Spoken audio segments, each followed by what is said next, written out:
What's up guys, I'm Josh Wisdo with Colorado Off-Road Engineering. Today we're here in Red Feather Lakes area in the Nun Creek Basin. And I'm going to show you guys around my 2019 Tacoma, some of the gear I have and some of the modifications I've done on it.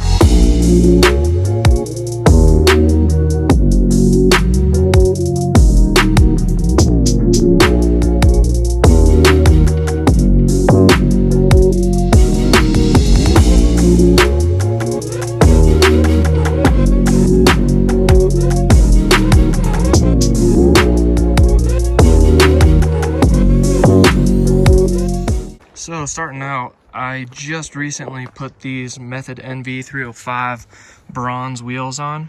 I love the bronze on the white. So I actually ended up going 18 on about a 32-inch tire. You can see here, these are 275 65 R18s. I did actually have to do a 2-inch lift to clear these. You can see under here, I put some blocks in. And then for the front, I put some 2-inch lift spacers. The spacer ended up being only about an inch tall. So far it's worked out good with the 2-inch lift on a 32-inch tire. I am getting a little bit of rub in here when I'm compressing, when I'm off-roading. Other than that, the truck's been tracking good and working really good off-road. I love the clearance and I especially love the look here. Just before the tires, I put these Warfab bumpers on. So this is the Warfab bumper. It does have a winch mount here. This is their pre-runner style bumper. Comes with or without the plate that's holding that license plate right there. I love that look where you can just see everything going on with the suspension. On the back, I went with their high clearance bumper. I had to do quite a bit of trimming. The original fender came down to about here, so I had to cut that. Found some weatherproof rubber to put on there. But overall, the look is great and the clearance I'm getting out of it is just amazing. Shout out to Common Soul Bikes. So for the rack on my truck, I actually custom fabbed this rack.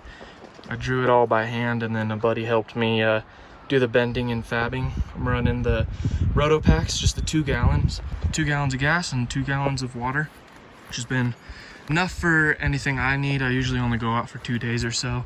I did install lights up here, 2 side lights and 1 rear light. Along with the bumpers, I also got the Warfab rock sliders that are gonna go down there. I haven't put them on yet because I'm still planning on doing the Alpine Designs body mount shop, which if you can see in here, I already started, but it turned out to be a bigger project than I thought it would. So I'm gonna have a shop do that right when I get back from this camping trip. I do actually have the Alpine Designs bracket right here. So this just welds onto the frame and then is much more low profile than the stock body mount. Moving on along, I'll go to the tent. This is the Smittybilt 2-person tent. I've had this tent for 3 years. Their warranty program is great.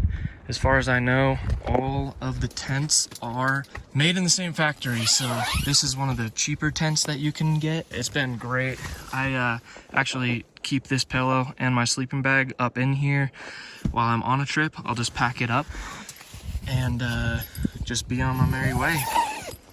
I'm gonna walk around to the back of the truck and show you guys my kitchen setup. So one of the newest features of my kitchen is this Pelican vault case.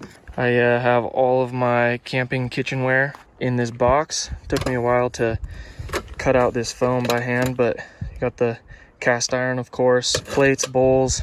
I take my coffee super seriously, so this is a French press, AeroPress. We also have the pour over. It actually looks like it's about to start raining out here. That brings me to my next point on how waterproof is the Smittybilt tent. I've slept maybe 4 or 5 nights up in there during rainstorms and I haven't gotten wet inside.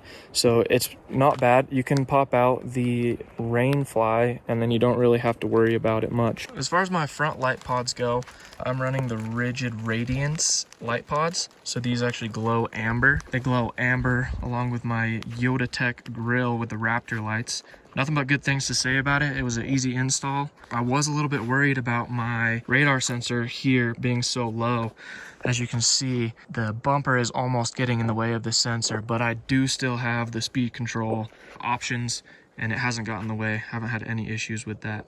So there's only a few more things that I want to do to the truck immediately. I mentioned the Alpine Designs body mount relocate kit, and then that will allow me to find a spot to mount those Warfab rock sliders. And then I'd like to get a roof rack with maybe a 40-inch light bar. If you guys have any suggestions on which roof rack to get, leave a comment below and I'll be sure to look at it. Other than that, I'm really happy with the truck. There's no major modifications that I want to do to it now. I haven't been limited on clearance yet on any trails I've been on so far around Colorado, so I've been super happy with it. Thanks for sticking with me, guys. Leave a comment below if you have any questions about the specific gear that I have or how hard it was to install. Leave any suggestions on what you guys think I should do next to the truck. I will try to leave a comment in the description of all the gear I have and all the parts that I've put on the truck to get it looking like this. So thanks. Catch you guys next time.